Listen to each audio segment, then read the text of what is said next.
Good morning, everybody. Welcome to this quarter's Vision Zero meeting. We tweaked it a little bit based on some feedback that we've received from the last couple of meetings. You can submit a question and answer via the chat anytime during the meeting. We've got folks back here monitoring it. They'll let us know when there's something in there. We'll read it aloud and we'll answer it.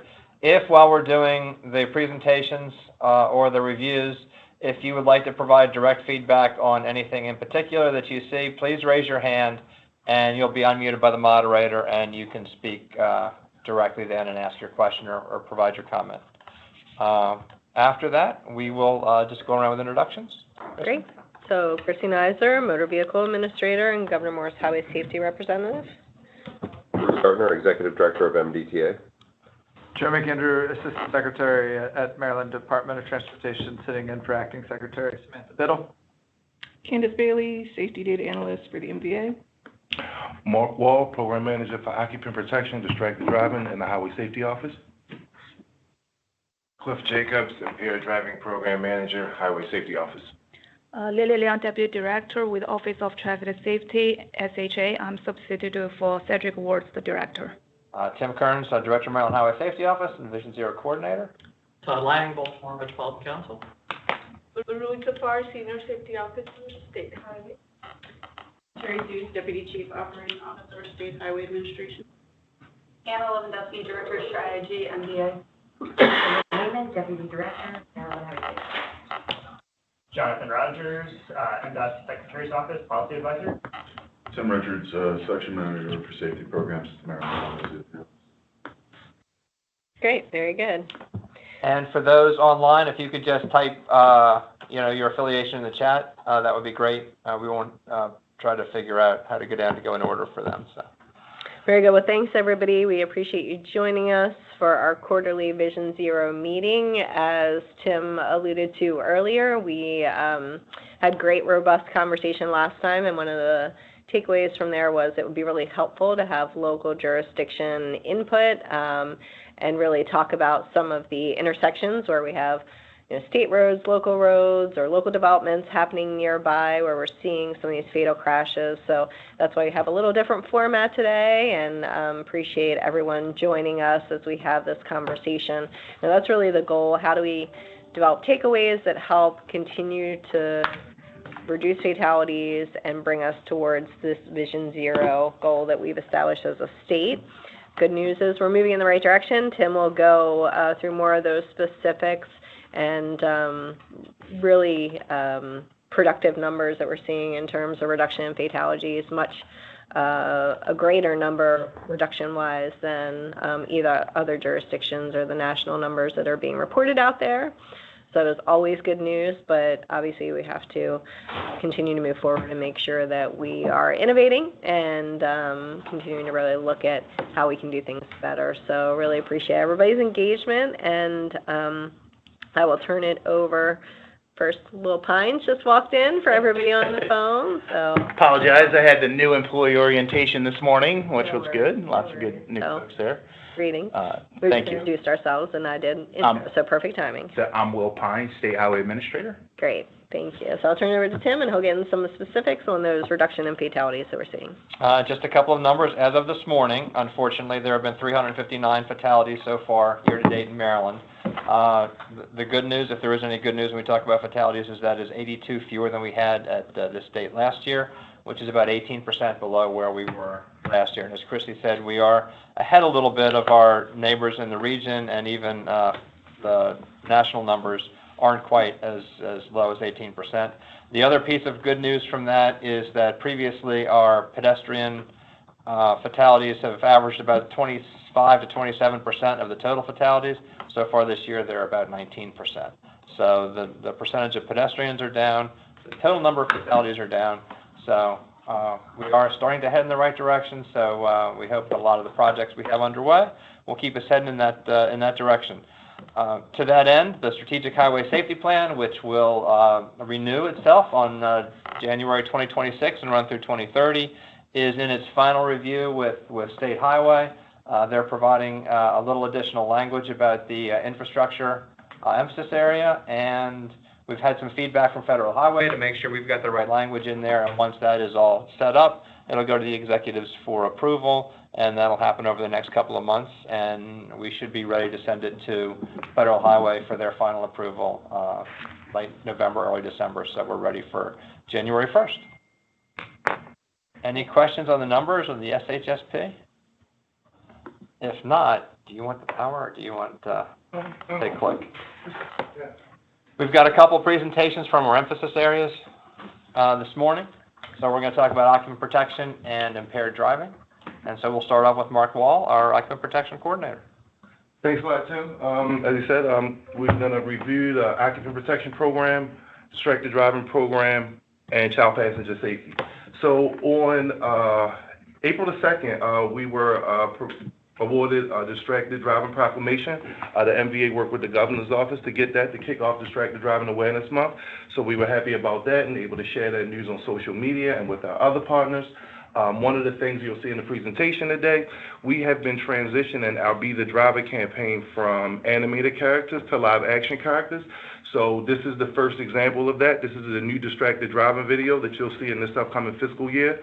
And let's see if we'll...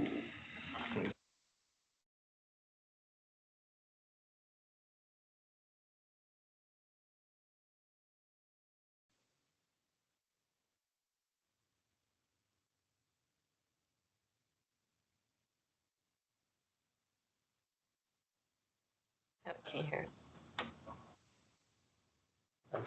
We tested this out. Yeah. And if you can't, even if you can't, we can't hit a video, I can kind of narrate it. I think it's if you hit the drop down on the mic. There you go.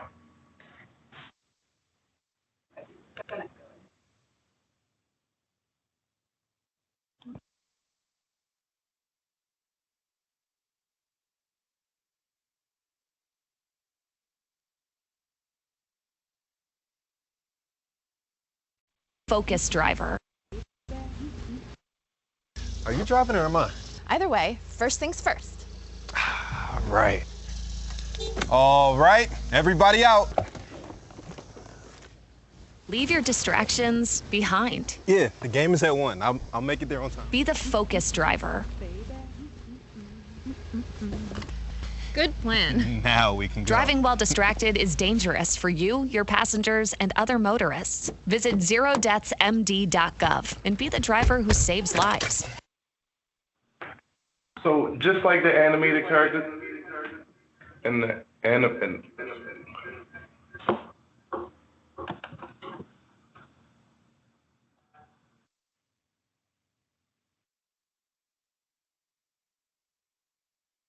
We'll put the video links in the chat after. Okay, sounds good. I think it should be good now. All right, so just like the animated campaigns, phones are definitely a big distraction and a problem, but we did want to highlight all the different types of distractions. So that's why you saw a little bit of the visual, the manual, the dance, and the cognitive distractions, so we can convey that message to our audience. And this will be a statewide campaign, so you'll see this campaign all over the state to bring that awareness to distracted driving. But in addition to our statewide campaigns, we use data to kind of target problem areas of distracted driving and problem jurisdictions. And we'll do like a targeting campaign in those problem areas. One example of this is the Local Heroes program we just did. We applied for a grant with the Governor's Highway Safety Association and General Motors, and we were awarded that grant. And what we did was, it was based on Local Heroes. We used EMS personnel and medical personnel from the Eastern Shore and featured a series of videos that were geo-targeted to those areas of those fire stations and that from where those Local Heroes were from. And this is what the ads went like. I'll just talk you through it. We don't have to do all that. But so this is the trauma center on the Eastern Shore. This is the Talbot County Fire Chief there. And these videos were targeted talking about distracted driving, and we threw a seatbelt plug in there as well. So the object is to have the community see their local heroes and people they're familiar with and places they're familiar with to get those messages about distracted driving. So as I said, we used the data to target some problem areas, and so we focused that on the Eastern Shore. So we did a video for Cambridge, Easton, Salisbury, and Elton. It was a really good project, and we built a lot of relationships with those EMS personnel. We've even we've even been able to hold car seat inspections on one of the fire stations. So continuing those partnerships was really a good part of the project. One of the other distracted driving programs that I'll highlight in our strategic highway safety plan, one of the action steps that we have is to purchase driving simulators for different organizations. So we've helped University of Maryland Medical Center, Shock Trauma Center. They have a high school program, like it's a teen driver safety program, where they go out to the high schools, they bring schools into shock trauma. So we were able to help them get a distracted driving simulator. So now they added that to their program, and as you see, they've had over 322 students come through the program already, and 92% of the participants agree that the program has increased awareness associated with unsafe driving behavior. So we do pre and post surveys for that project, and we're getting a lot of feedback from that. So annually, we do a seatbelt survey where we do we observe the drivers and front seat passengers in vehicles throughout the whole state. Once we did that this year, it ran after our Click of the Ticket campaign. Our seatbelt use rates was actually up. It was 93.4. That's higher than it's ever been in the past since we've been keeping track of it right here. So glad to see that up. It's still not 100%. We're still pushing the seatbelt message because we do want everybody to buckle up. When we looked into the data, we saw some of the same problem areas that we saw before, have a decent seatbelt rate for cars and SUVs, but when we get up to pickup trucks and light trucks, we see a drop-off on the percentage of seatbelt usage for those vehicles. Same thing on the roadways, primary roads, pretty good seatbelt rate at 94.7, but when you look at the local roads, 85.7, and that's why we say it's important for people to buckle up every seat, every ride, because local roads, you know, bad things can happen in those places too. So it's important to get those local road drivers to kind of buckle up. So those are kind of areas that we'll focus on with the seatbelt progression. And these are the NHTSA jurisdictions within our state. So these green states you see here, that's where we focus our seatbelt, getting our seatbelt rate from. The green areas you see, that account for 85% of the state's fatality rate. The darker greens will be the higher one, and the lighter ones you will see where it's still pretty good at 92, but you know they would need a little work. So NHTSA tells us, just so for folks who aren't as familiar with it, NHTSA tells us where we have to do the sampling from, and it is based on those fatality rates so that they're capturing what the seatbelt rate looks like in those jurisdictions that we're seeing the most fatalities in. So it's a independent study that we have to do every year. And that's why the rate's going back so many years. This can change, obviously, based on the fatality rate, but it's all given to us. And we'll use these same locations for one more year, and then every 5 years we switch up the methodology, so we have to resample our sites. So they'll be at different sites starting in 2027. For the statewide campaign, we had a Click of the Ticket, about an $87,000 investment, over 15 million impressions. We had billboards, social media, YouTube engagement, all driving traffic to the Zero Deaths website, just spreading the message about seatbelts and getting people to our webpage so that they can get more information.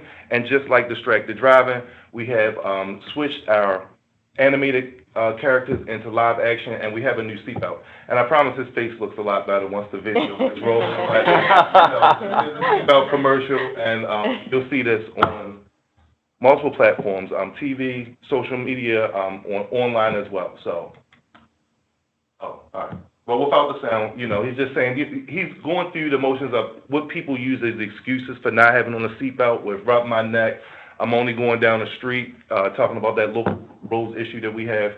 And then, you know, it ends on a more positive light, you know, really just, you know, staying safe and buckling up. So you should see these coming up pretty soon.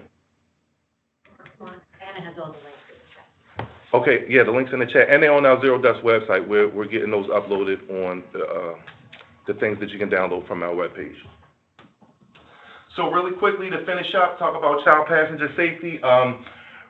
Working a lot with the community, with the child passenger safety technicians in the state. Right now, we have 338 child passenger safety technicians throughout the state. We just partnered with KISS and had a one-day training for these technicians where they could come learn from the car seat manufacturers, see all of the new car seat technology. We got spinning car seats now, rotating car seats, so that car seat technology always changes. So it's good to get that information out to our technicians throughout the state so they can continue to inspect these car seats. We did 701 car seat inspections in person and 107 virtually. So those are pretty good numbers, and those are all children that we know have a safe ride in their vehicle. So being at MVA is just a super awesome platform to kind of promote our child passenger safety efforts. We had car seat events at the Bel Air branch, the Glen Burnie branch, the Westminster branch, and we also had the temperature display at several MVA locations and even MDOT headquarters. So using the MVA and getting to talk to those customers, and it's really getting the message out. Continuing our car seat distribution program, giving car seats to the fire departments and the police departments, and we're working with the local law enforcement to do crash science training to better collect data at crash scenes so they can understand the use and misuse in car crashes. So we're working with Crash Corps to train those firefighters. We've had over, not just firefighters, but all kinds of first responders. And we've had over 100 first responders attend the training, and we're getting positive feedback from the surveys that we're receiving from those classes. The rollover simulator is still out there. We've just made some upgrades. We had the rollover simulator re-racks. What else? We did something else new to it. But I know we had it re-wrapped. Oh, new tires. The trailer's updated. We've been getting that out to National Night Out, high schools, local fairs, and we've even had a couple employee events that we were able to have this at. So the rollovers are still making a positive effect and getting the message out about seatbelts. And contact me if you got any questions, or leave them in the chat box. I'd be more than happy to answer any questions. Any questions for occupant protection, distracted driving, and CPS? You can put them in the chat, raise your hand, or in the room. Just might be a good reminder for everybody, reference the Vision Zero website. There are so many tools out there, whether it's things you can use for social media, videos. So just encourage everybody for your own organizations as well as those who are listening. Those toolbox you can get on distribution lists. I know you send out every month. Depending on what the messaging is for that month, a toolkit of information. So folks can get on the distribution list. Obviously, you can reach out to Mark or Anna. And then I'll also look at the Vision Zero website. So just a good reminder there. Quick question on seatbelts. My wife's car, it does not allow you to start the vehicle until your seatbelt is on. Mm-hmm. And it's interesting because I never realized I have the habit of starting the car first and then doing the seatbelt, mm-hmm. But it actually you push the button in the car and it won't start. And I'm just curious, is that something that there's some it's a Honda Odyssey minivan, but is that a driver that industry is doing naturally on their own? It is. I mean, they're trying to get, obviously they want to get more people buckled up. And so the seatbelt reminders are always, but then they are also, people try to figure out ways around that too. So not letting the vehicle start until the seatbelt is fastened is, a real easy way to get you to pull that seatbelt. I don't think it's a requirement of NHTSA, though. I know some of the safety features they make as mandatory for the manufacturers. That's not one of them. So it sounds like something the manufacturers just decided to do as an additional safety. It's a great feature. Yeah. A reminder. I didn't know if there's a way for it's required, but not the. The car. Oddly, the passenger seat, you don't have to be buckled. It's sad that I have learned this with my father riding with me, but it dings like a normal alert in the car when the passenger's not buckled. But if the driver's not buckled, it won't let you start the car at all. That may be also a safety, because you could have cargo in your passenger seat that will sense the weight, and that's what lets you know there's somebody in there. So if there's the car won't distinguish yet between that. But the driver's seat, they're probably pretty confident that it's a person. I just don't know, is there a way for states to encourage those types of safety features, at least even just sending the ask to Federal Highway and NHTSA to say, these types of things are good practices and we encourage it? I'm sure that NHTSA supports the non-starting of the vehicle, because it's some of the other things that they recommend, but until it comes from rulemaking, and I don't know that they're that far along. That's generally where we weigh in when there's a rulemaking. I know we did last year on some of the mandatory pedestrian features. Those unfortunately have now been pulled back, but we generally tend to look at those rulemaking, even though it's more of a, on the manufacturers, but certainly in line with where we want to be, and we provide positive comments on those. NHTSA periodically puts out, depending on what the topic is, a notice of proposed rulemaking. And that's when they encourage comments from anybody that wants to. It doesn't have to be a highway safety officer or state DOT. It can be the public, anybody that wants to comment. And we'll usually comment, depending on what the topic is, we'll also comment through the Governor's Highway Safety Association because they'll group comments together. So they'll all have those in the docket. Yeah, and I think to that point, like when and where we can leverage or inform our trade organizations to advocate for common sense, logical safety solutions is a good idea. So, whether it be through the Governor's Highway Safety Group, AASHTO has had a renewed focus on safety, certainly under the current president's time. He's only there for another couple weeks and months, I believe, but I think if we can at least be a voice of reason in those forums, that might help encourage continued work in this space by our federal partners. Yeah, and I think otherwise, if there's opportunities, a discussion point or something that we can then provide proactive outreach, we can do that, but we need something to kind of attach it to, if that makes sense. Sure.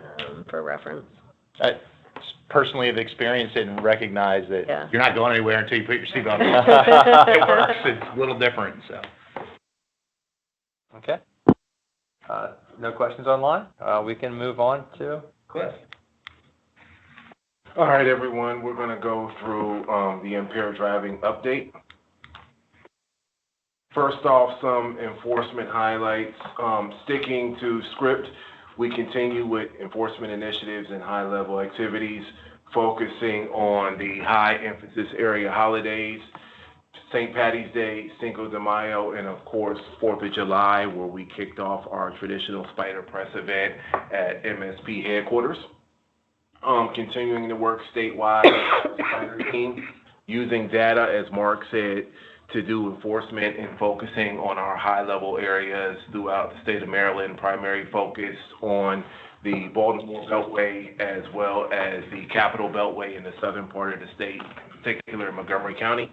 And for our audience that may not be familiar with Spider, just to brief you on that, it's a dedicated team of Maryland State Troopers where they use our data that we provide to focus strictly on removing high-risk impaired drivers from the mix. And it stands for State Police Impaired Driving Reduction Effort. Once again, working with NHTSA on the calendar every August, National Mobilization, National Night Out, having a face and a voice in the community to focus on highway safety initiatives as a whole, working with other colleagues in their emphasis areas to not only do child protection, safety seats, but impaired driving as well. Just getting our literature and our pamphlets out there to people, pushing them towards our Zero Deaths website and letting them know that we are your resource when it comes to everything highway safety. Training, this is key. We continue to get creative in our training. We want to open up opportunities to those partners and parties that may not have been privy to what training is there. So what we've done is continue to make connections with our current grantees, and we have used MSP to the fullest extent this year, especially the Forensic Sciences Division, and we want to give a big shout out to Dr. Haley Mulder because she's helped us craft a unique agenda for various parties. Last year, we did DUID training in toxicology for the Office of Problem Solving Courts through the judiciary.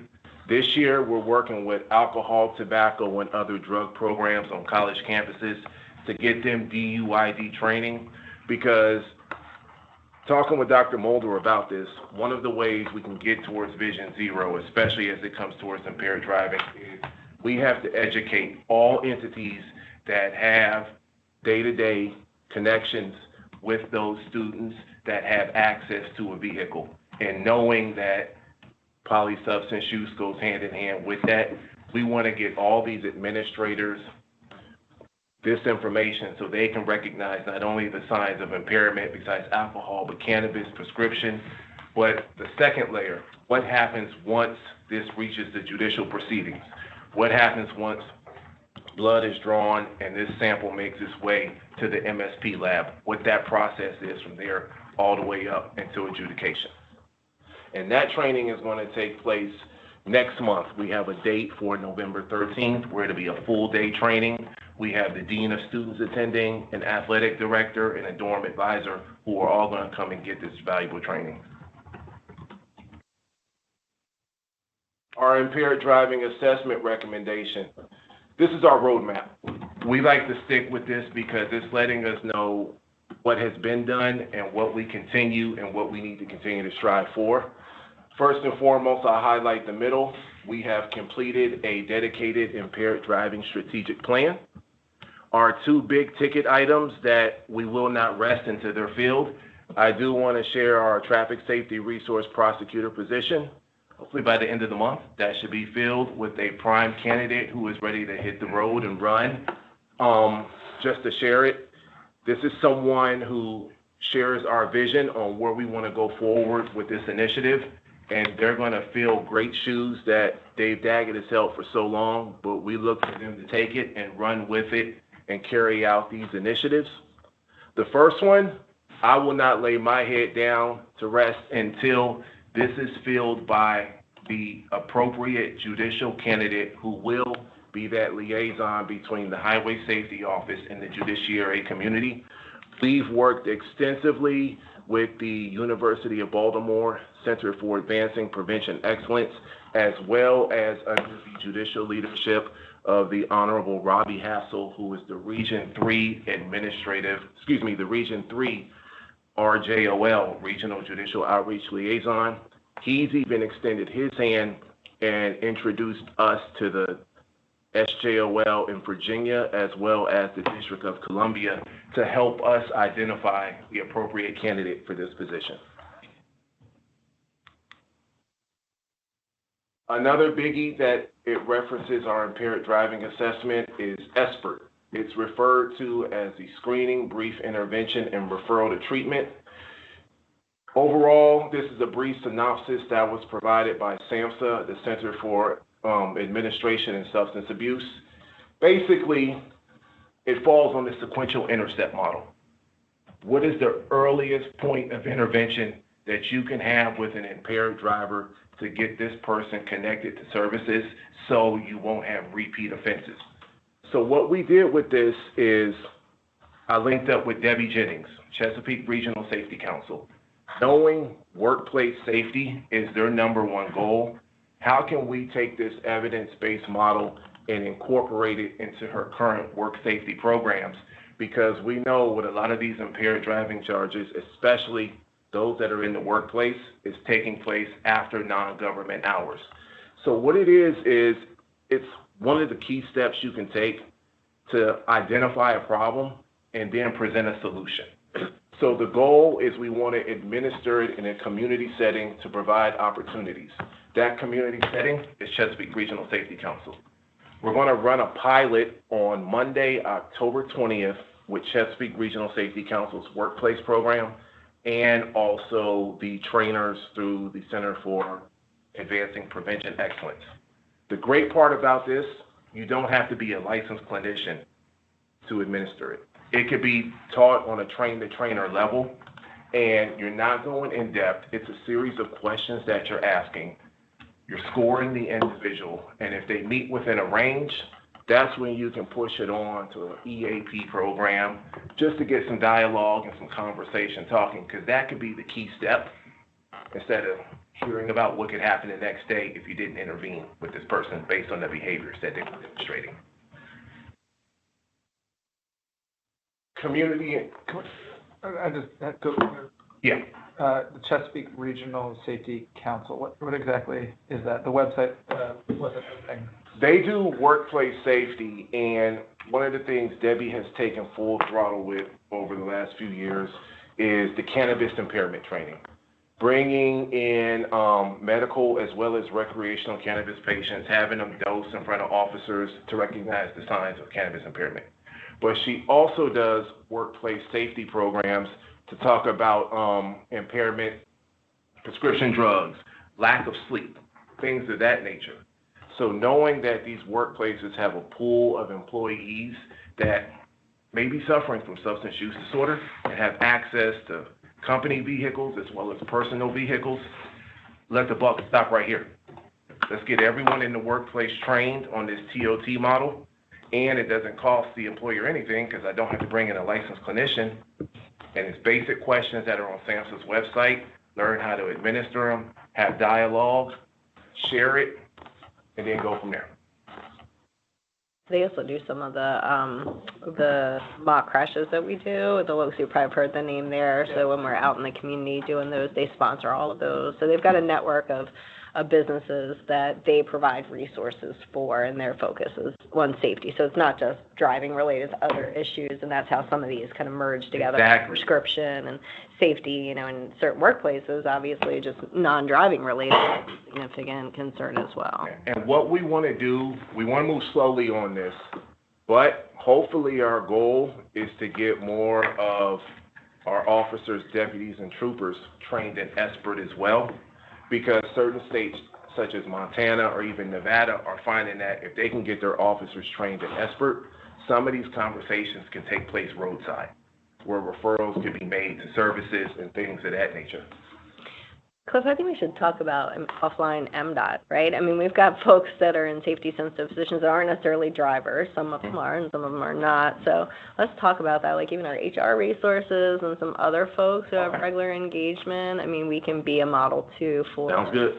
For this program. Okay. Yeah, something that I've observed managing personnel actions over the years is that a number of the employees that are terminated for alcohol violations, when you have the mitigating circumstances meeting, they report that they drank the night before. Mm-hmm. And it's a common theme. They'll say, well, I had a beer before I went to bed and the next morning, and it's obviously more than a beer. Right. But there's probably a need for some education about, like, if you drink at 9 p.m. and you drive into work at 5 a.m., you might still have an issue. Exactly. And I know we refer people to EAP, but if our folks had the ability to do this assessment and really understand what the needs are, I think we could provide some additional perspective, because I think it's always, you know, it's always a sad day when unfortunately somebody is at that point with a termination, and really we could have probably intervened earlier to provide them the assistance that they need. Correct. And in a nutshell, one of the things that was the selling pitch for Debbie's leadership at Chesapeake Regional Safety Council is we need to get down to the why when it comes to impaired driving. What is that person's why? What is driving this behavior? Community engagement, a few bullet points here. We continue to be faces in the community because overall we want to promote a safety culture. Yes, we're doing the public awareness, education, training, media campaigns, and our college outreach. And I say college outreach because we have rich academic institutions here in Maryland, and no better way than to reach out and educate and form a relationship with that high volume age category that our data shows is reflected within some of these offenses. This is something new that kicked off at the beginning of the year, Mad Sports. And this was a collaboration with our current grantee, MAD, and we said, how can we turn the volume up? Because while Distract-O-Mat, Perfection, and Fatal Vision goggles are only a small piece of what we keep in our toolbox, we have to go further. What are we doing that after we have them go through these interactive activities, we can really sit down and get down to the why and how this is preventable? So we formed a relationship with Mad Sports.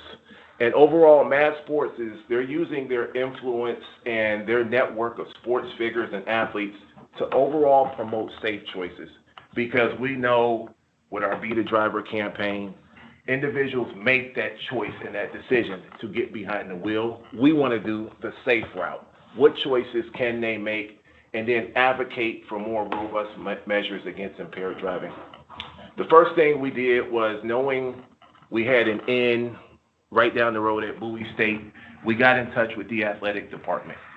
And from there, we've had talks that have moved a little bit slowly, but we're going to incorporate this model at Bowie State And then it began to sell itself. On March 3rd, we'll be rolling out the model at the University of Maryland Eastern Shore. And what's so cool about this is after we meet with these athletes, we're going to meet with the counselors, the alcohol, tobacco programs on campus, and some of the things in dialogue that may take place.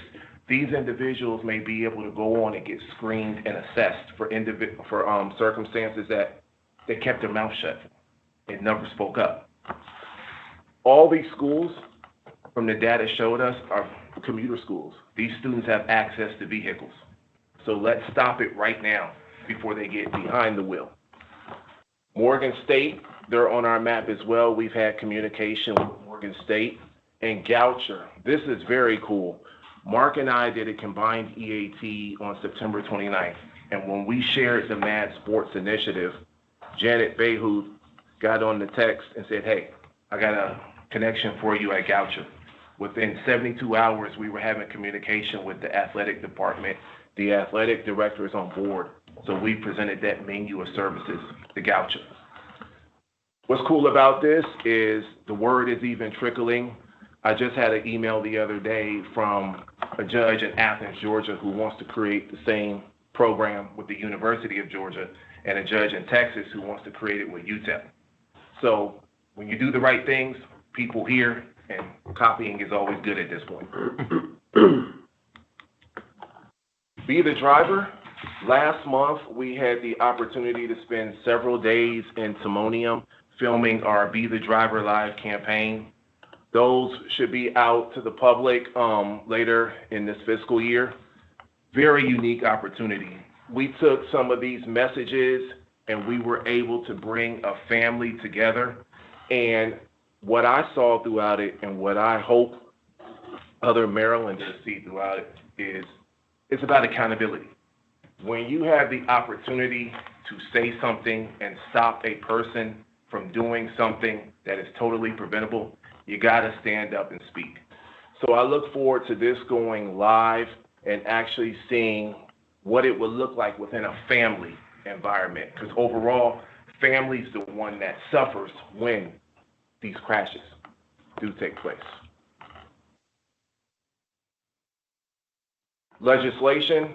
We continue to hold our DUI Institute for Prosecutors at the University of Maryland College Park. With our new TSRP coming on board within the next several weeks, this will be something that person will continue to take and enhance and run with it as well. And our SJOL, you've heard me briefly talk about that. Once again, it's about impaired driving and recidivism in our respective states, educating their fellow judicial officers on best practices. Problem-solving court liaisons. Just for those that may not be familiar with the problem-solving court, it's ran out of the Judiciary in Annapolis, OPSC. They cover all problems per se in Maryland. We have DUI courts, we have veterans treatment courts, we have drug courts.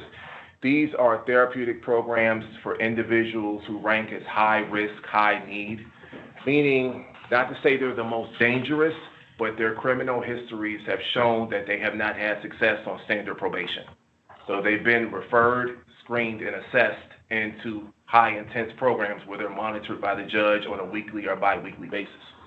So what we've done is, over the last several months, we've developed an impaired driving program liaison position who works currently with the Anne Arundel Treatment Court, who shows up to court staffing on a weekly or bi-weekly basis.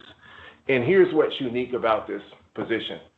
No other DUI court within the nation has taken this model, but what we've done is we've mimicked the model of a Veterans Treatment Court liaison, meaning the representative from the MVA is the one-stop shop for everything MVA related to these participants. They're meeting with them at the point of entry into the program so they can eliminate all barriers to license reinstatement. And once that happens, the individuals in the program are allowed to focus and complete their goals within the program and sustain sobriety. That's what we want. Because what we've seen so many times is individuals get to the latter portions of the program and now they're like, how do I go get my license back? So yes, we're holding these individuals accountable, but we're also eliminating and addressing potential barriers. And last up, we have our 24th annual Maryland Impaired Driving Enforcement Awards. That will take place this Saturday, October 18th in Towson, Maryland. We opened up the nominations in June. We received 130 officers that were nominated.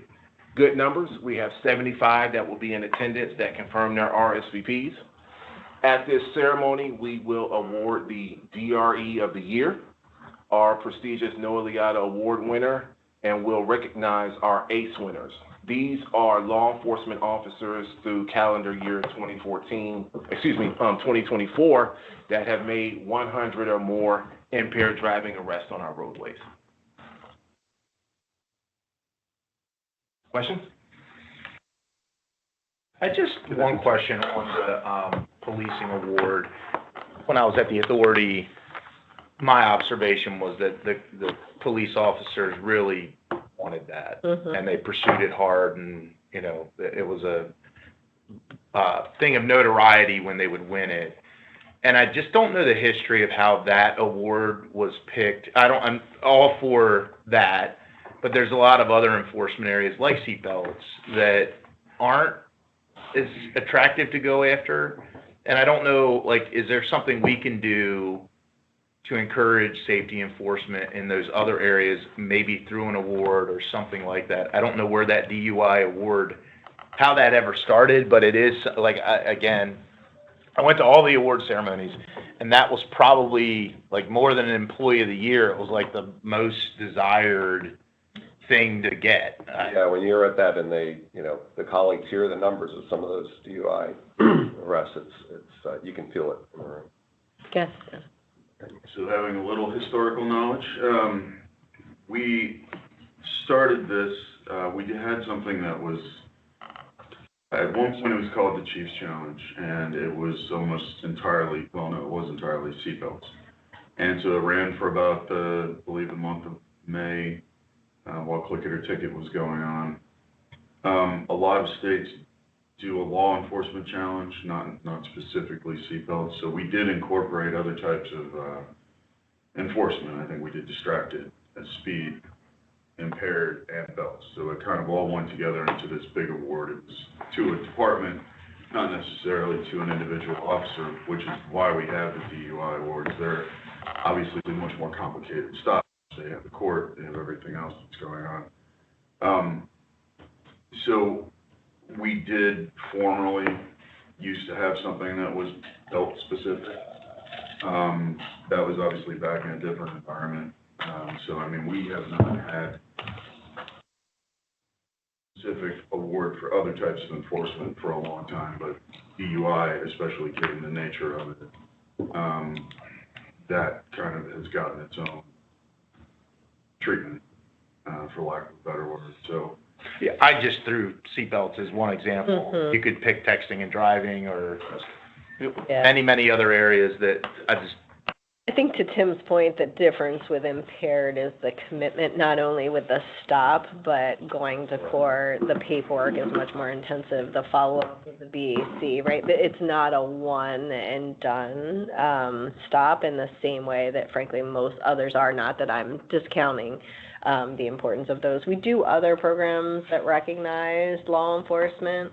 So it's not that we don't recognize other issues, but because of the nature of this one in particular, it has, and then of course, the Noah Liotta Award, when he was killed in action, and the event when, that we're having this coming Saturday, we always have an inspirational speaker, mostly from law enforcement.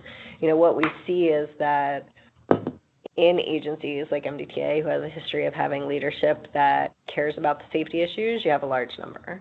MSP, you'll have a large number of officers. But it really depends on who is the leader of that law enforcement agency. Some of these small agencies, it's a big commitment.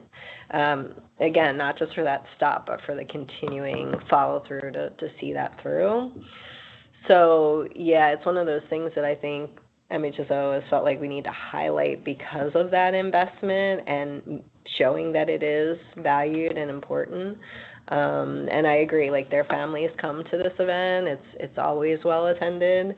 I think it's a way of showing that the state appreciates and respects what they do. And when you see that impaired driving is almost universally a something that we don't see a whole lot of comments on. Why are you going after impaired drivers? Impaired driving is recognized as something that people should not do. But when you get into some of the other ones, that's when you see some of the. I mean, like Chrissy said, we do still have law enforcement opportunities for training and things like that, where we can bring them in and do different things. But it makes it harder. Like Tim said, they used to do a Chiefs challenge for seatbelts, but when you talk about seatbelts now, I'm the only part. I'm only hurting myself. You get lots of comments about, Then people say, well, how many you're looking for quotas and things like that, and obviously we don't do that. But impaired driving is a much easier emphasis area to focus on when it comes to all of traffic safety, because everybody's in agreement that impaired driving is something that we should make sure stays off the road. When we had the award for seatbelts, were officers really highly pursuing that like they do with the DUI, or is that something that? It was a dramatically different environment. I mean, so you were probably talking about 100,000 seatbelt citations being issued as opposed to the 10 to 20 that we have now. And the people that were doing it did a lot of hand-holding. The agencies that were submitting reports were then kind of evaluated, so it really was by agency. They weren't calling out specific officers. But back then, yeah, I mean, they made a big deal about getting the Chiefs Award. That kind of carried through with the law enforcement challenge, but, I think things were starting to change then, and I mean, it was very resource intense. And it's been 10, 11 years since. Yeah, it's been a while. It's been a while since that program was. Maybe more than that. We can think about other recognition. I just think we have to be, conscious of environment and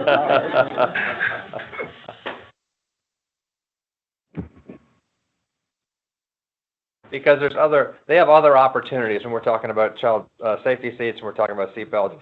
It's not always the citation, because we want contacts made. Mm-hmm. We want them, if they make the stop and there's a child that's not properly belted, it's not necessarily that you have to write them a citation. It can be, hey, you can educate them about they need to get a child seat, they need to put them in this seat, and they need to do this.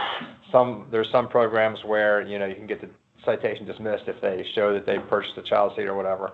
But there's lots of opportunities. It can be as much as, just reminding them to, put your seatbelt on, get a warning. But when it's impaired driving, there's no warnings for impaired driving. There's an arrest. So there's no other diversions that you can have. The other citations all have lots of different things, different outcomes that you can have depending on the stop. Yeah, I just wanted to kind of just from my own experience with police, they do pursue the DUI one very seriously. You create it's a recognition point. We all want to be recognized in our way. And I think there are new laws like the aggressive driving law and things that when the law changed, we could maybe create an award period or something around. We're still with the work zone program seeing people driving 130 miles an hour through it with Virginia tags, and people are yelling at us like, where's the enforcement, right? A move over law, where's the enforcement? Those kind of questions come up a lot. I think we could. They're struggling for resources and everything else. Not that it is an excuse, but they're spread very thin. They do still not take very kindly to seeing kids on top of not in car seats, which is good. But that's definitely one. Maybe there's not a lot of leeway. It's like parents can't afford the seat or something like that. But we can take it back and think about if there are other creative ways to recognize. Sheriff's conference. Exactly. Or something that we wanted to add to that. We can talk to them. Yeah. I'm sure we can. Okay, if there is nothing online, thank you for the discussion, and now we can turn it over for the infrastructure reviews. Just heads up, if you're following online through the agenda, the presentation will not follow directly the agenda. The agenda is listed sequentially. Actually, it's not even listed sequentially, but the presentations are grouped if there was a particular area, particular region, so they're put together. So it won't necessarily follow this lineup on the paper. Thank you. So I will first starting with the 4 cases that we presented the last meeting. And there are some updates. The first one is at the location Maryland 193, about 300 feet south of the Bovary Road. Last time when we prepared and present, the crash report is not available. So after the crash report available, we compared our findings versus the report, and the information are consistent, and we don't have any change of our findings. So, any questions about this one?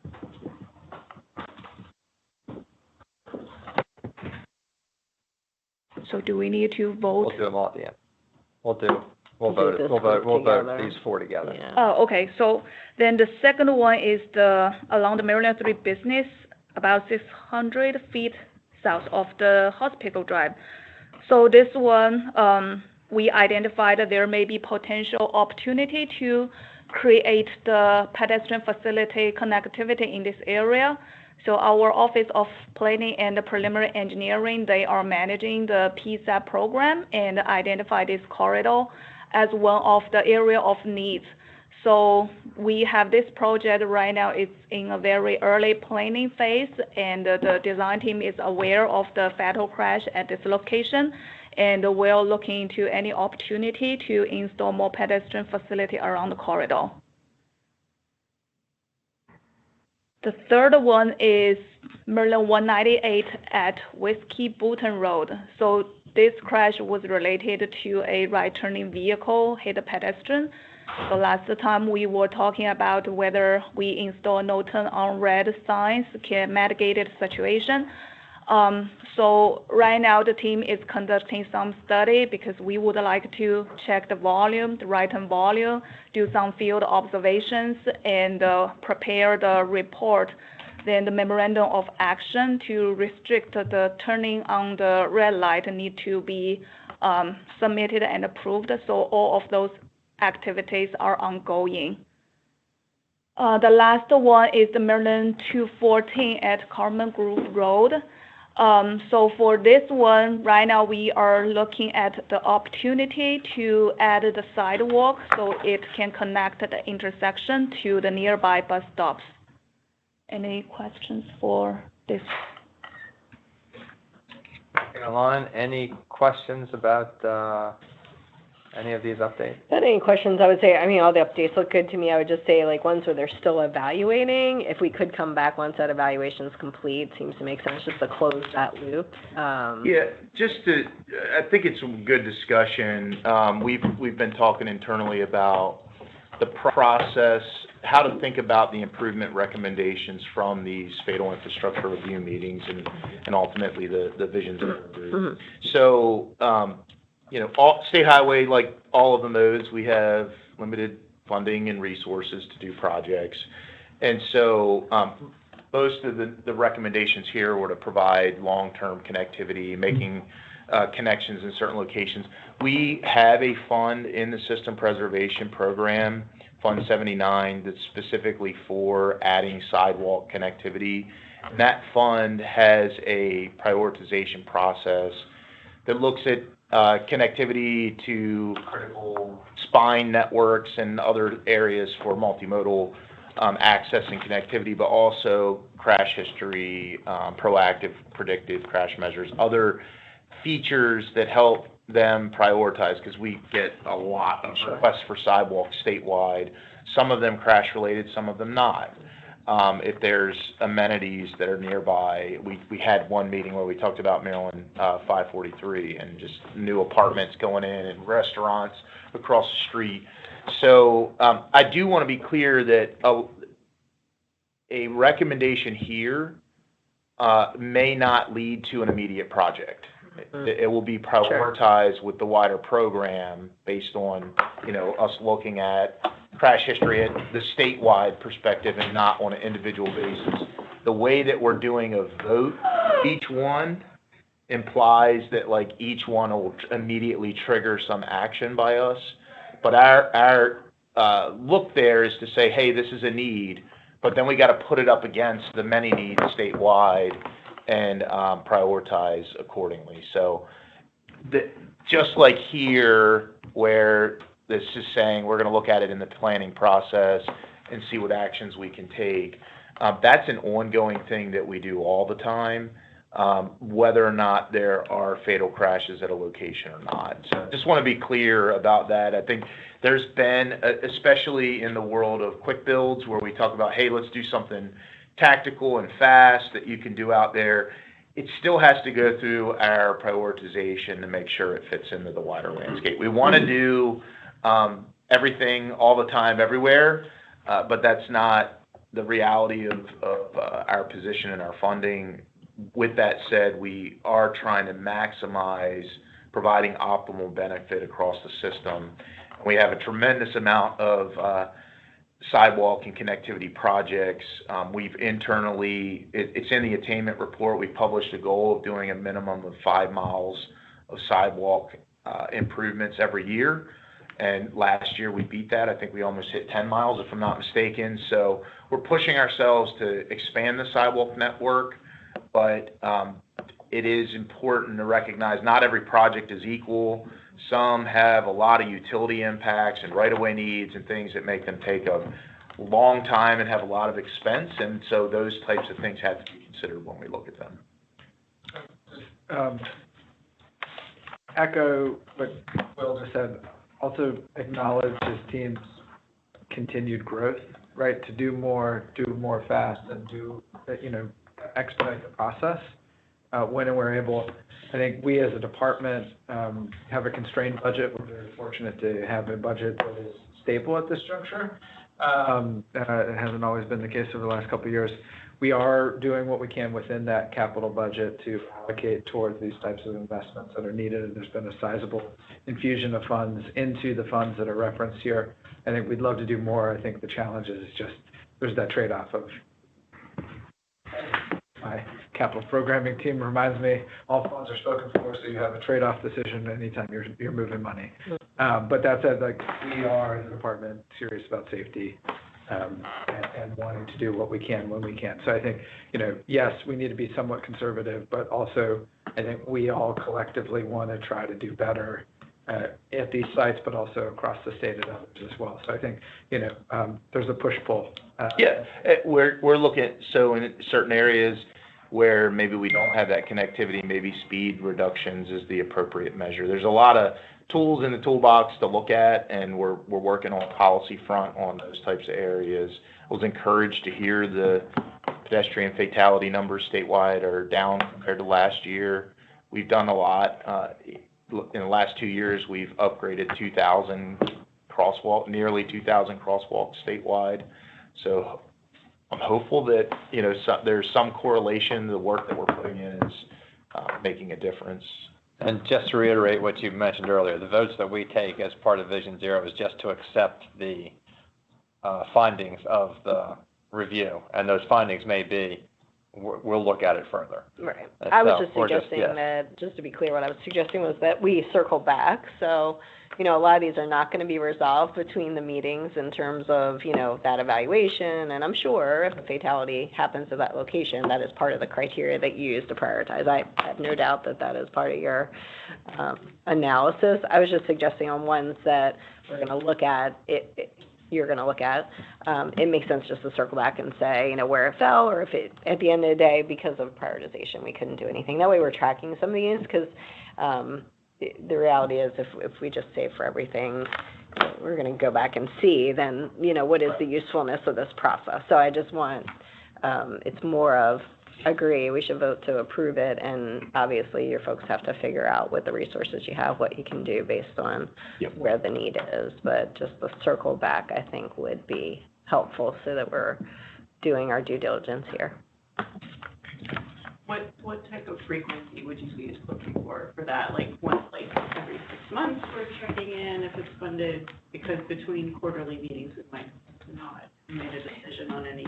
No, understood. So with this one, like if it's feasible, so if you figure out it's feasible, you could tell us it's feasible. It doesn't mean it's going to happen that, in between the period. It just means as it's prioritized, as it fits into the prioritized, then it'll be done. But at this point, we don't even know if it's going to be done, right? Okay. So I would use that as an example of one that would be helpful to know that it is moving forward. Or it's not feasible for this reason, right? Sure. So we'll have a motion to approve the updates from these 4 cases. Make a motion to approve. I'll second. Any objections? All those in favor say aye. Aye. Very good. So moved.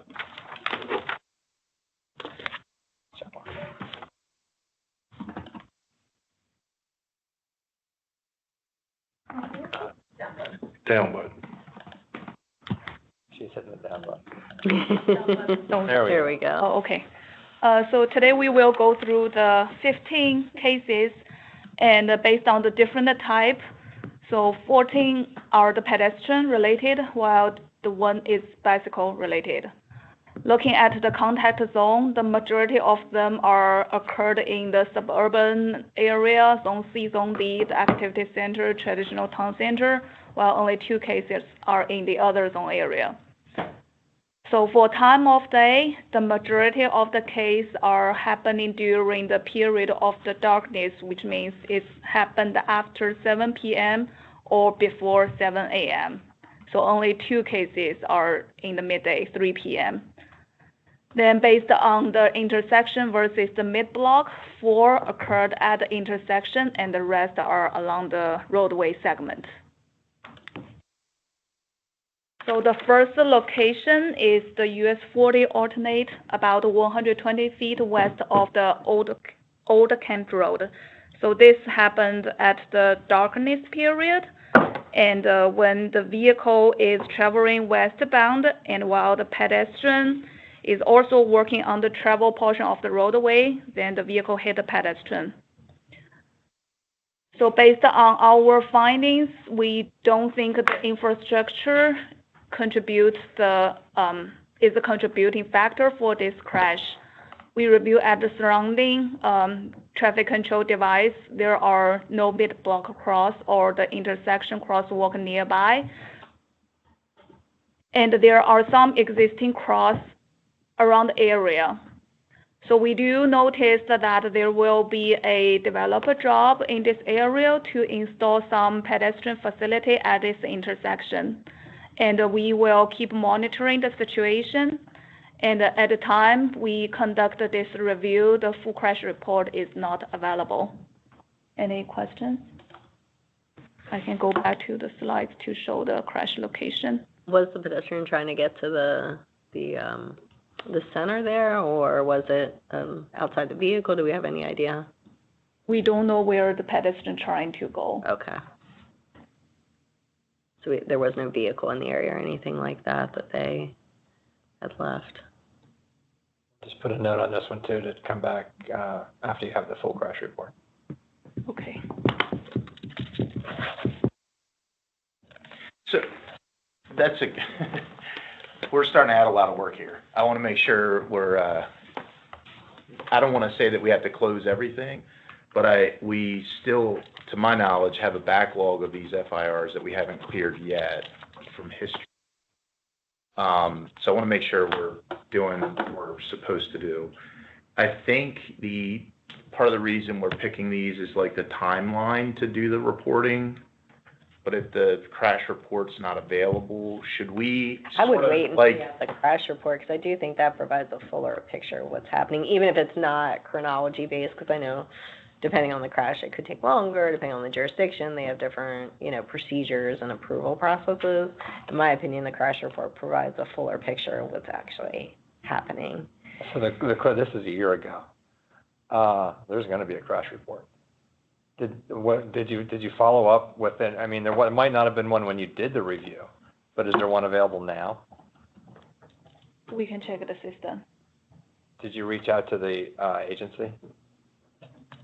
And we can help with that. I mean, we if can you help, need we can help reach out to the coordination. agency to see if there is a preliminary crash report, because a year is an awful long time. That's a long time. Because this, if it's not in the system somehow, this isn't gonna be counted as a fatality.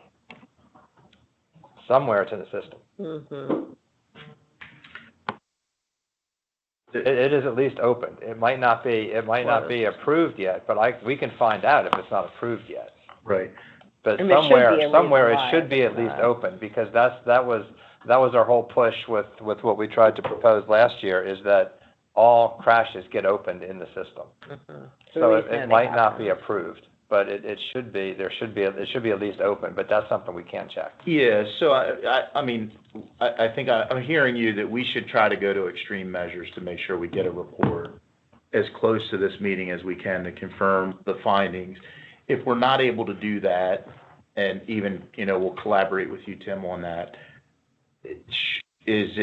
should it be the policy of this group that we will wait to bring these? I think there's some timing requirement to bring these here, right? There is, and that's why when we started with the crashes that occurred, it was 6 months, and we started with the crashes that occurred in April of 24. So we kind of met that. So, and we were reviewing them 6 months after the crash happened. We started these meetings in October. So we are still a little bit behind, but we're doing 15 at a time catches us up a little bit. But yeah, that's a timeline. But it also should give enough time that if we were doing them within weeks, like you go out and do the initial review, there's probably not going to be a crash report. That's a fatality. They're going to do a reconstruction. But so maybe there was just no crash report when you did. Yeah, there might not have did been the one, initial but and law enforcement would be able to provide a little bit more information, I think, just to find out. Because I think a lot of the question is, some of the question is, where were they headed? Was the car disabled? So we can add context to why they were where they were. And some of that might be in the narrative. I mean, maybe just satisfy that we did a report, we would just provide a table of, these don't have a crash report available to us yet. We report that. Oh, that would be fine. And then we can come back and do the FIR. But I think if there's that many, that's a different conversation. Right. So it brings to light an issue, right? Which is good that we're having the conversation, because that's something we need to follow up on. Yeah, I just want to be fair to we Yeah, kind of close. of course. Can't keep everything comes back again. And we do have a comment from one of our law enforcement partners that even with reconstruction, that they should be completed and fully smooth in 45 days to fatality. So there should be, and we know that there are some agencies that different processes have different processes. Yeah. They wait until everything is completed, but I don't know that Frederick falls in that category. So. Okay. But yeah, I agree. I think a table was saying these were still waiting for crash reports, and we can collaborate before the meeting in terms of outreach, especially because we are including the local jurisdictions now. So it's a perfect opportunity to make sure that. Yeah, and if they're state roads, most of them should be investigated by MSP. So they do have we should be dealing less with local agencies. And okay. So we'll bring this one back, but going forward, we'll try, if we don't have a crash report. Yeah, if you can, when I send out the list, if you don't have crash report, just let me know, because then we've got LELs that we can engage to reach out to the agencies, and we can reach out directly into the database to see if the crash report is open or. What's the time period before this meeting where you'd like to kind of say cut that off? Is it 45 days?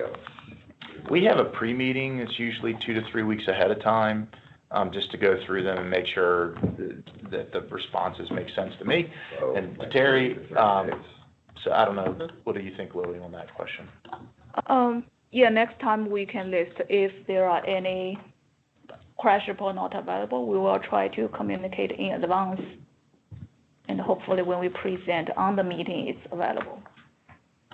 So if they hit the 6-month mark, we still don't have a crash report, we'll report it here so that we hit the mark. Right. We reported on it, but we just won't do the full review. Analysis. Yep. Makes sense.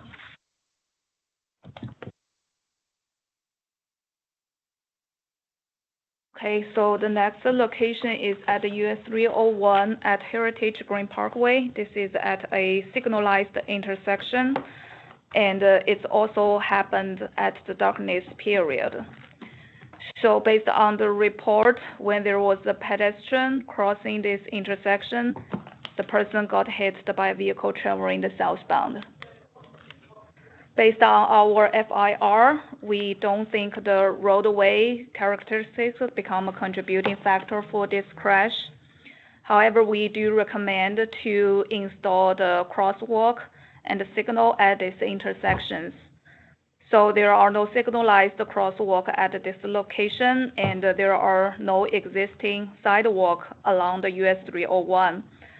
We aware there is a Wawa store at the corner, and we recognize there may be the VRU trip demand over there.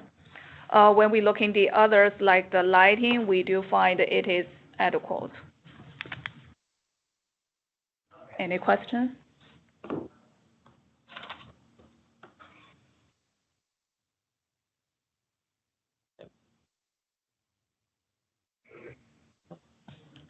Okay. So we vote now, or? One more.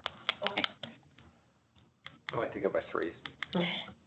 Oh, actually, maybe by 4, because the next. 2 Baltimore counties coming up. Yeah, the next 3 ones are all along the Maryland 26, and they are very close to each other. If we're going to do the 3 on 26, then we'll have a motion to approve the 3914 and 3930 with the addition of getting the crash report for 3914. Motion. Second. You moved and seconded, and we approve those, and we're waiting for the crash report. All those in favor? Aye. Opposed? Okay. Okay, now you can group 26. Okay. So the first one is about 110 feet east of the Brobar Court. So this one again happened during the darkness period. This is in the mid-block location. Based on the report that when a pedestrian trying to cross the roadway, he got hit by a eastbound vehicle. And then a second vehicle hit him again. So we look at the surrounding environment. There is a mid-block crossing features with a 24/7 flashing beacon.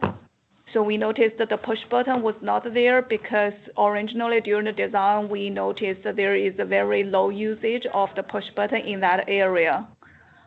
Based on the FIR, we don't think the roadway characteristic is the contributing factor for this crash. And since it happened during the nighttime, we visited the lighting, so the lighting situation in the area is good. And all the other traffic control devices, like the pavement marking, they are in a good condition. And we do notice that the current existing crosswalk is not a high visibility continental crosswalk, so we recommend to refresh the crosswalk to be a continental crosswalk. So that's the location. Move to the second crash at the same corridor. And again, I believe October 15 is a darkness at 6 a.m. The pedestrian got hit, and this is near the car rental center access. And when the car is using the center two-way left turn lanes, he hit the pedestrian. So we noticed that there are no pedestrian crosswalk at the crash location. The closest crosswalk nearby is almost 500 feet away. We don't think, based on our FIR, the roadway characteristic is the contributing factor to this crash, but we do recommend to review this corridor to see how we can enhance the pedestrian safety. In addition to that, we noticed that there is a bus stop nearby, so we plan to coordinate with MTA to see whether we can relocate the bus stop more closer to the existing cross location. Lily, can you point out the location where that crash and the previous crash where the mid-block crossing is. Can you just point that out on? Okay, so, let me see. It's not see very clear. That's great. Oh, yeah. It's exactly this location. So there is the median, there are hatch and pavement marking here, and there is the median cut open, and we installed a pedestrian crossing warning sign along with the flash beacon. And then show where the second crash was. So this is the first location, Oh, and this is the second location.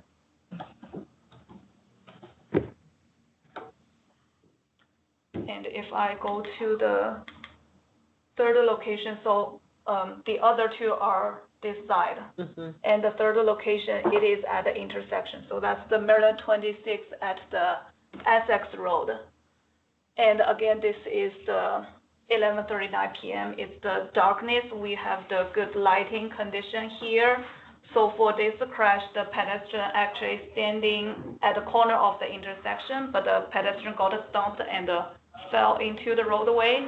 Then the light turned into the green and the car just hit the pedestrian. And actually, the person hit by twice, two vehicles. so he fell into the roadway, the pedestrian? Yes, that's based on the crash reports. And so we visit the location. We don't think the infrastructure is the contributing factor. We check the traffic control device like our signal timing. We provide enough timing for the pedestrian to cross the crossroad. And the lighting is there, the paint, the marking, the other signal are all in a good condition. There's a lot of pedestrian activity in this area. I wonder if there's some opportunities from a behavioral standpoint just to engage with some of the community in that area. Baltimore County Department of Public Works works closely with MDOT SHA for engineering solutions, and behavioral outreach has been ongoing along with law enforcement. Okay. That's from You were Cindy. anticipating my question? No, it's from Cindy. She was Okay. anticipating your question. The only other thing I'll say is, there's a very recent NCHRP report that was issued on pedestrian safety at nighttime and been circulating Right. internally to see, Something more. there, again, this example was lit, so, it's tough. Somebody fell down. Right. Yeah, and also like our review is focused on the infrastructure only. Actually, on the report, it do identify sometimes it's impaired, like this Right. situation, the pedestrian is struck. So, but we don't present here, we don't focus on any behavior-related Sure. issue, only based on our infrastructure situation. Well, good to hear that there's engagement already, Cindy, but if there's something more we can do to support that, just let us know. What was number two? What was case number two?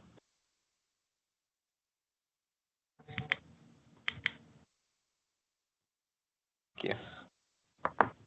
So there's a lot of work that's been done. This is a challenging quarter, right? Is there anything in the plans, just as like a PSAP exercise or anything like that? And I know Liberty Road is one We have, influential into folks in Minneapolis are interested in. Came up with CTP again. we have, Liberty Road has a project that's planned, but I do not think it's in this corridor segment. Gotcha. Certainly the quantity of issues here would trigger it in the vulnerable road use Yeah. report to be considered. But I'm not sure on developing VRU if this is identified as a segment for future consideration. Yeah, I believe when we have 3 fatal at this location, the next round evaluation, it will get a very high risk score. So it may be included in the VRU. Yeah. But I guess the question is, even at that point, if you're not seeing anything, I mean, maybe looking at it more holistically in terms of that corridor a little more fully, but what engineering solution can you bring if you're saying right now you've looked at it and you don't see anything? That's why to me it's what else can we do, either education or enforcement or something to get into the community, because if you're saying, I mean, I agree, it will be a higher priority because of the number of fails, but in this case, I'm not hearing that we see engineering solutions, even if that is the case. No, like for example, the block crossing, installing that to make better connectivity. The crash occurred less than 500 feet away from a crossing. Typically, when we look at other jurisdictions, you're out to a quarter mile or more sometimes between crossings. We're internally talking about how frequently to look at mid blocks, but we don't see that here as something that would have likely been triggered for us to consider. So you can do in areas where it works, with, in terms of like if there's a physical median, then you could put up shielding or other things to kind of prevent the crossing, but this location doesn't accommodate that. So just not seeing a lot here for us to do. Yeah, and everybody's familiar with 27, the land, Cindy said land use, lots of business right on the roadway, so there's lots of opportunities to cross mid-block.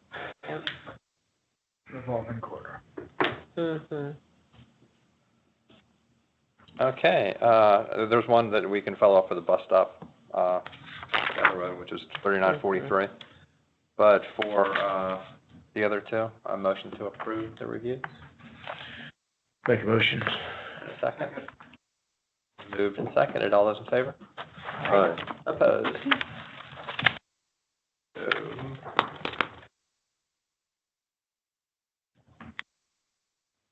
Okay. Okay, so the next location is also a mid-block crash, happened at the Maryland 223, about 75 feet east of the Greendale Drive. Again, happened during the darkness period. So based on the police report, there is a vehicle traveling eastbound, and the vehicle hit a pedestrian who is crossing in the middle of the roadway. So based on our review, we don't think the roadway infrastructure is a contributing factor. The existing sidewalk is along the current Maryland 223 beyond the next intersection, and there is no crosswalk at the crash location. The nearest crossroad is about 600 feet east, where is the entrance to a high school. So we will continue to monitor this location.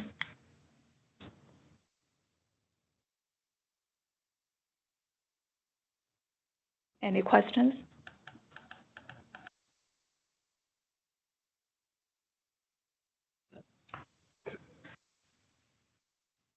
Since what the pedestrian was crossing 4 years since it was mid-block, it looks like the activity is further there's a bus down. stop on the north side of the road. Okay, maybe. There's no sidewalk on the road either. Got residents.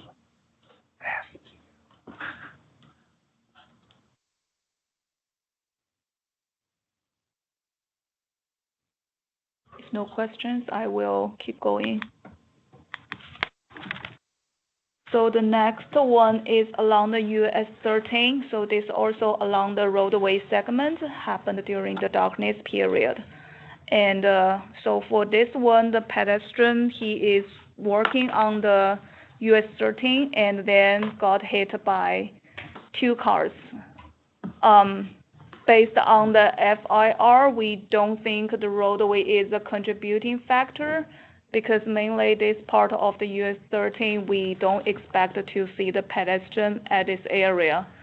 And we will keep monitoring the situation. So it's kind of a freeway expressway roadway condition for this area. Any questions? No real reason to be on. Okay.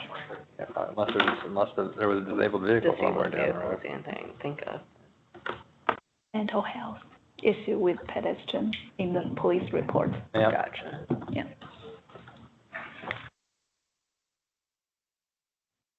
Okay, then the next location is happened at the intersection of Maryland 119 at the Kirtland Boulevard. So again, this happened during the darkness period at a signalized intersection. The pedestrian trying to cross in the crosswalk, but he got hit by the car. And our review doesn't find that the infrastructure is the issue, the reason for this crash. And we visited the traffic control device. We think everything is in a good condition, no concerns.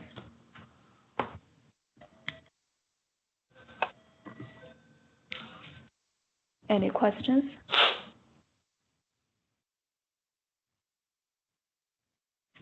Yeah, I was gonna say, so Montgomery County is represented, they wanted to see.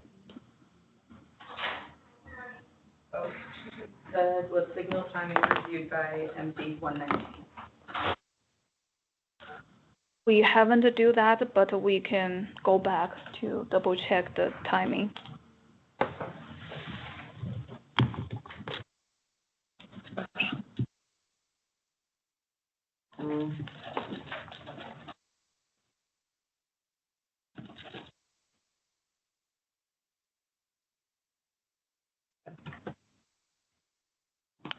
Pause here for We both. do. So 3897, 3926, and 3899. Motion to approve. That one they'll With the bring back note- with about the the timing. questions. Second. All those in favor? Aye. Opposed? So moved.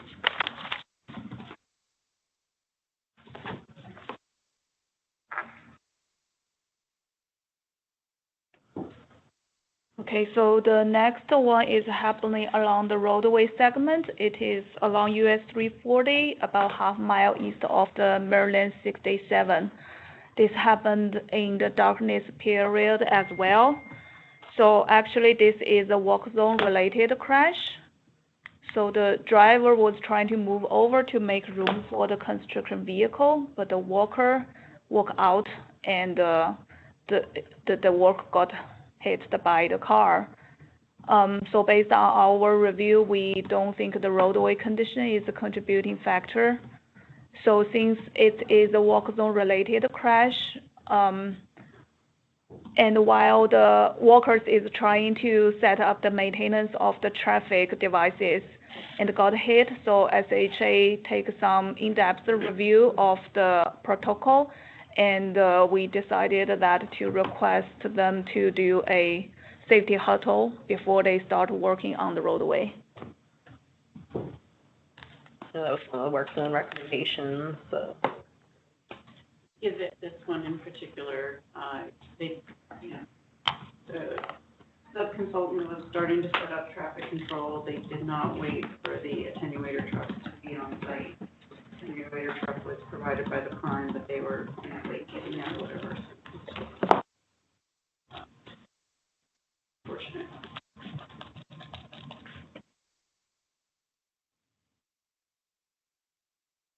No more questions? Okay. So the next one also happened along the roadway segment. This is along the Maryland 2, about 350 feet north of the Maryland 450. And it's happened around the 7:30 or so, I believe it's a darkness period. This is very close to a nearby signalized intersection, Maryland 2 at Maryland 450. Based on our review, we don't think the roadway condition is a contributing factor. There is no existing crosswalk at the crash location, but the nearby crossing location is about 300 feet south at a signalized intersection. And we do aware that only 2 crosswalk was provided at the signal, so we recommend to add more cross locations at the nearby signal. Any? 6 lanes going across the bridge. Yeah, there's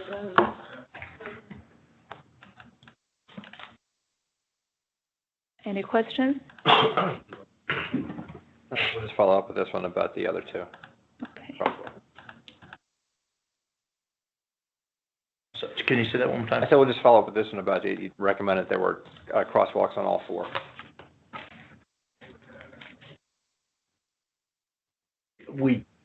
just to be clear, we don't think that that's germane to the crossing in the sense that, like, if it had been there, I don't think it would have prevented what happened here. But it is something that we just think it's in the course of reviewing the wider area, we saw that as an opportunity to make the area better. Well, it is frustrating to pedestrians. I was just at an intersection as a pedestrian that didn't have the pedestrian crossing, and it is frustrating. You feel like you're out of control. Not that that encourages people. I don't know that's why they were crossing mid-block, but I'm just saying it is a frustrating experience as a pedestrian. So did the crash report say that there was a disabled vehicle? Were they walking, did it say that they were walking from somewhere where they would be beside the vehicle? No, the crash report didn't mention anything related to disabled vehicle. How do they know that? Is that supposed to be a yes? It says disabled vehicle involved, yes. So that may be because the car hit the pedestrian, they stopped. It's not necessarily that pedestrian trying to walk towards his car parked somewhere. So what does disabled vehicle involved mean again? It means a car involved in the crash. If the car becomes disabled, then we identified here. I wasn't interpreting it that not way. how, so, okay. Yeah. So you're saying that the vehicle was disabled as a result of the crash? Yes. That's That true needs on to every be crash, right? reworded. Okay. Yeah. I think that would be true on any fatal crash anyway.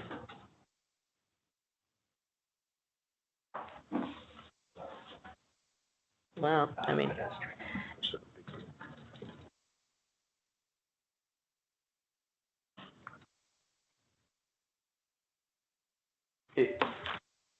Out of curiosity, I hate to say we don't care, but what we're tracking here doesn't sound like a relevant factor to the group. We're really interested in tracking that the vehicle was disabled tracking that a vehicle was disabled as a result of the crash, no.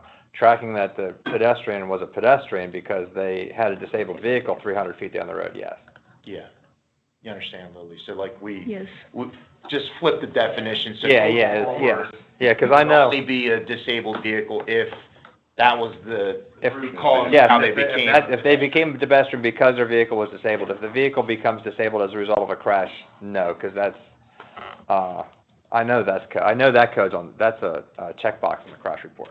But part of this, I think we're trying to figure out how big that problem is, frankly, and these reports can help us do that because there's currently no way on the crash report, as we've talked about, to figure that out. Yep. Yeah, because once they become a pedestrian, we just know them as a pedestrian, and finding out why they became a pedestrian, very useful. Yeah, would be helpful.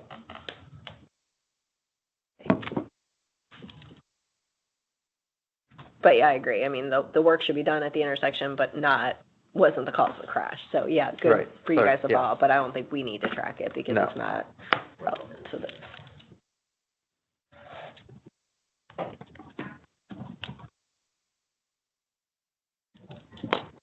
Okay, so if we are all good, let's move on. Okay, so the next crash happened along the US 14, about 900 feet south of the Franklinville Road. So it's also happened along the mid-block and during actually this one is the daytime crash, and it's involved a bicyclist. So the bike was trying to cross the road and he got hit by a northbound vehicle. So the FIR didn't show the roadway is a contributing factor. We did conduct a science study and we identified to upgrade some older standard signs to the latest standard and also installed additional signs to warn the motorist about there may be the cyclist on the shoulder. Is it, when you say the cyclist is coming up, what is it a trail or something that you could put a sign on the trail saying you're entering a roadway area, or is it just wood coming out of the woods? We can't control that. The report says it's a electric bicycle. It didn't say. A lot of the side roads up there are very popular for bicyclists, so we could work maybe with the local jurisdiction to post something on the side road. Yeah, I was just thinking it's a popular bike trail that It is a popular biking area, and then unfortunately, they do have to hit the road all of a sudden. It might be a, Yeah, that during CTP tour, there were requests in the Frederick area for, enhancements in some of the overpass structures and even dedicated overpasses. So that's a. No, that's I was just a thinking about big signage for the project. bicyclists to kind of warn them that they're entering an area where they're going to see vehicles traveling at high rates of speed, right? I mean, it's kind of a side road, from what Terry's saying, is either a path or a side road that bicyclists frequent, and then they're entering a highly traveled, high-speed roadway, which certainly 15 is. I don't know. So thinking about MUTCD, I don't think there's a sign. Is there a sign that conveys what Chrissy is suggesting? Like, typically the signs are geared towards communicating to motorists to share the road, not to warn bicyclists that they're entering a more dangerous area. Yeah, and I guess it depends if it was the roadway versus, I was thinking it was maybe a bike path or something where we probably wouldn't have to follow the TC, right? But. Yeah, it's not that, I mean, there's not a standard sign, but we I don't can know. probably You can't tell from. Okay. advising bikes, yeah. Look into it.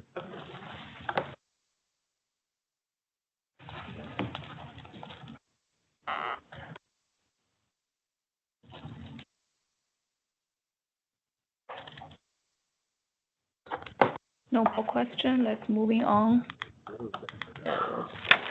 So the next crash happened at the intersection of Maryland 650 at Rodney Road. So again, happened during the darkness period, and this crash is also related to the walk zone when the walker trying to cross the road and the walker hit by a southbound traveling vehicle. So there is no existing crosswalk at this location, and the closest crosswalk is 360 feet away, and there are no other crosswalk to the south until the 650 meets the Powder Mill Road, and it's almost about a half mile away. FIR, we don't think the roadway condition is a contributing factor, but we will evaluate this corridor to see how we can do to enhance the pedestrian safety in this area. So was a pedestrian a worker, or was it a pedestrian crossing, navigating? It's the construction worker. What's the work?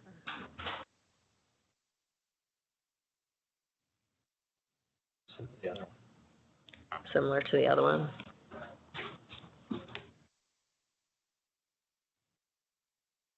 You're asking basically like. Yeah, I mean, were they trying to set up the work zone and the vehicle? So now it's a. Right, was the vehicle not driving appropriately in the work zone, or was it something where they were trying to set up a work zone and just unfortunate? Do you know that from the police report? No, it's The one with the water line. yeah, it's the WSSC employee. Oh, right.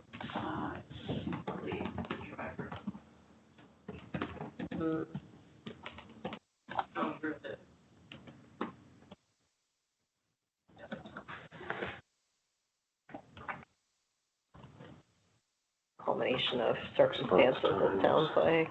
Yep. Yeah, and they're, water main breaks, there's Right, of course, yeah, a lot of activities. 4:40. Okay, any other question? We can approve 3887, 3892, 3910, and 3872. There's no follow-up. Motion to approve. Second. All those in favor? Aye. Opposed? So moved. Have a question or additional, if in case of work, oh my God, road workers, maybe I'm having a stroke. Road workers are additional investigations done. Besides just the regular crash report, there was a question from the audience. Is there any additional investigations? I mean, did the, OSHA investigations, sometimes, definitively, when there's crashes, motion, we've even had all the way up to, NTSB investigations. I'm not certain here. I'm not aware of any, MOSH findings. I do get the report out on those when they're substantive. The employee who has the heater under the desk doesn't typically come to me, but those larger ones, don't do that, by the way. But We might not have been informed of that because we weren't Wasn't your doing work the session. traffic control. So Right. State Highway was, WSSC Right. was setting up the traffic. We might not have been aware. I guess the Work Zone Summit that you guys put on is a good opportunity, maybe not in specifics, but to talk about in generalities, the circumstances that contributed to these workers losing their lives.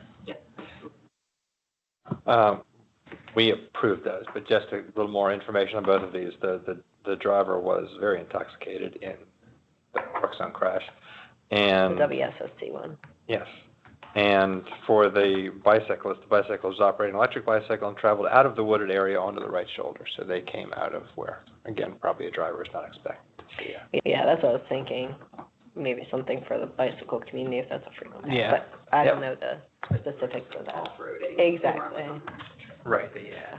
Okay. Next one. So moving on, the next crash occurred along the Maryland 295. It's a roadway segment crash, again, happened during the darkness period. And so I think it has a long description of the crash, basically. There are 4 vehicles involved. Vehicle 1 trying to avoid hit the pedestrian, so he changed the lane, but got sideswiped with vehicle 2. So the impact make the vehicle 1 come back to its original lane, hit the pedestrian. Then the vehicle 3 and the vehicle 4 all run over the pedestrian. Our review, we don't think the roadway condition is a contributing factor. We don't think the Maryland 295 is expected for the pedestrian usage. Any questions? Here, there. So the police report showing pedestrian is impacted. BAC rate showing 0.24%. The driver or the pedestrian? Pedestrian. Driver not expect, that's why 3 cars run over. Try. I mean, this is an access controlled highway where really there shouldn't ever be a pedestrian outside of somebody. Outside of a crash or disabling. Which, fortunately, there were no vehicles. Pretty unlikely to get pedestrian infrastructure improvements in a case like this.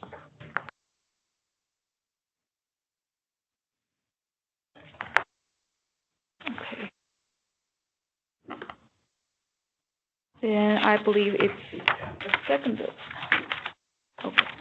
last one. This one happened at the intersection of US 301 and Osborne Road. Happened during the darkness period. So the pedestrian was trying to crossing this intersection and he got hit by a northbound vehicle. So based on our investigation, we noticed that the intersection doesn't have the marked crosswalk, doesn't have the pedestrian signal. So we do looking into any potential opportunity to add those facilities and also extend some pedestrian facility to the next nearby intersection as well. So the intersection north of this location at the Croom Road, these 2 locations, there are no current pedestrian facility. Questions? I would just note too, though, while we look at the crosswalks at this one, the location of the crash, it's not intuitive why there would be a lot of trip generators in the spot where the crash occurred, but the trip generators will be on the other side of the road, so, you know, we'll look at crosswalk opportunities.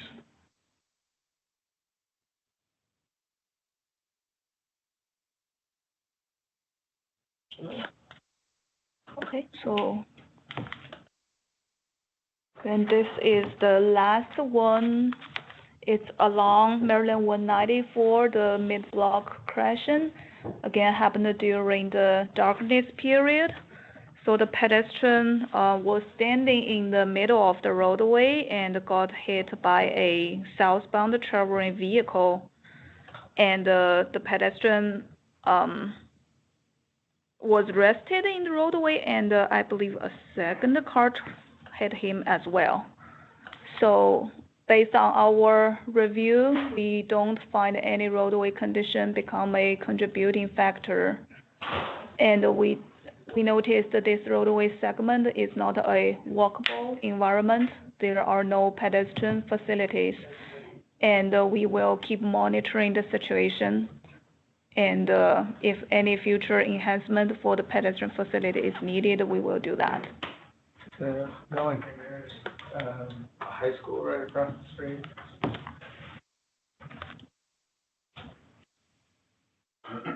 I don't know why they'd be crossing over. Rec center and high school right there. Yeah, it's later at night, so maybe the rec center. So they've gotten halfway across the street and we're standing in the middle. Is that the scenario? Yes, based on the police report. It says the pedestrian stand in the middle of the travel lane. I mean, that Antietam Drive comes down to a crosswalk that would take you to the rec center, and there's sidewalk and stuff there to support it. If we tried to put in a mid-block out of the community, that it's kind of putting somebody where they shouldn't be. Yeah.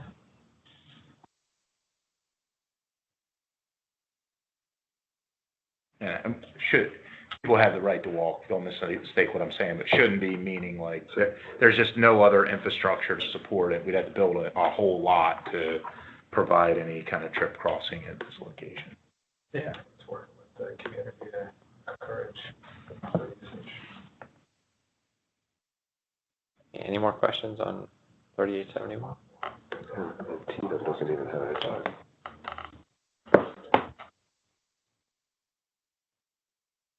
So we can have a motion for 3895, 3867, and 3871. I'll make a motion. All those in favor? Aye. So moved, and there's no follow-up either. So the follow-ups we have are 3943 for the placement of a bus stop, 3914 for access to the full crash report, and 3889 to check the signal timing for next meeting. You said 3989? 3889 is the signal timing. 89.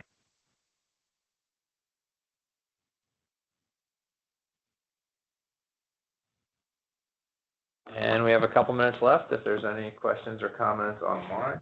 Any questions or comments in the room?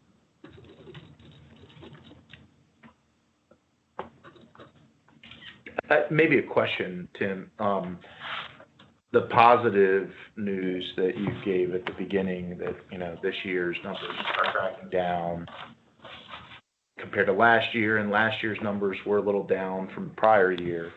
Any causation, kind of speculation as to what specifically is leading to those improvements? Everybody wants me to ask. Everybody wants me to answer that question. We can point a little bit towards seatbelt rate is up a little bit. That will always move the needle in the right direction. The pedestrian campaigns that have been going on, all the different projects that have gone on with State Highway. I mean, pedestrians are definitely down this year. So it's going to be a combination of everything. I wish we could point to one thing and say it was to be the driver campaign, or it's because our seatbelt use rate is up 1 percentage point, or because it's going to be a combination of all those things that all play a role. Crash types. I think with him saying we're seeing reductions overall. Yeah, so it's not like, impaired is cut in half. You know what I mean? Impaired is probably a bad example because we don't have the full toxicology reports. Yeah. But I'm just saying it's not like one category in particular seeing reduction overall. And it's difficult to measure those when we rely on the crash reports. So it's like Chrissy said, I don't think we will see a sudden drop in impaired driving fatalities. Unbelted, we may see a drop in fatalities, but as to the reasons why they're still crashing, it's still going to come back to we still see speed. And speed is a tough one to crack, and you see it with the camera enforcement that we have. Like you said earlier, you still have 100 miles an hour through a camera. We still have speed. We still have folks that will not wear their seatbelts. Even though with the good news, local roads, short trips, and one thing that seatbelt does not look at in the survey only looks 7 a.m. to 6 p.m. It does not look at night. You can't realistically see. We can't, even though there have been some nighttime seatbelt observations that are done. Nighttime, you're more likely to be impaired. You're less likely to wear your seatbelt. So there's all kinds of different things during the day than there are at night. And as you saw from the majority of the times that you looked at, the majority of them are after 6 o'clock. Right. So they're not times when we're actually measuring the things that we see that there are good things happening, but they're more likely to be. We're taking a look for the the local speed enforcement programs and the work zone program. Like, how has it affected the average prevailing speed?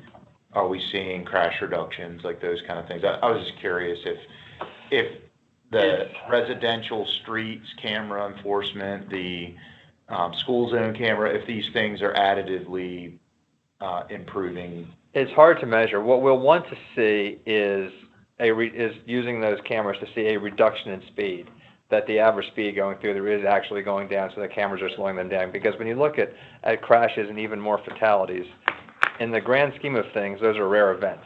And studying rare events is a whole different field.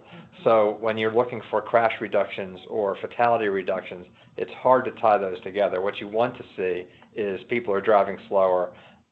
We just submitted a grant for GHSA. We put in a grant application to have access to telematics data to be able to look at distracted driving. We want to be able to say if we do education and enforcement in a corridor, we could look before and after and say there are less people manually manipulating their phones after we do a certain intervention. That's the type of stuff we want to mention, because if we're looking at a corridor, there may or may not be a crash that occurs there. It might happen 5 miles down the road because of whatever behavior or whatever's going on. But if we can see that, yes, the interventions that we take, there's fewer handheld cell phones, there's fewer examples of speeding, there's fewer examples of sudden braking, then those are the kind of things that programs we can take everywhere. And then that's the kind of thing that will lead to a reduction in fatalities. It's hard to tie one. I know everybody wants us to tie one-to-one. It's really hard to do that. So we want to show progress in all these areas, that there's less speeding, there's less distraction, we want to show all of that, and then there's more seatbelt use, and then crashes, serious injuries, and fatalities should follow along and trend down. Okay, thank you. Sorry, that's the FE answer. Okay. It's complicated, that's what I'm saying. Any other questions? Anything online? Motion to adjourn. Our next meeting is January the 8th, 2026. It's 2026 already. Motion to adjourn. Second. We're adjourned.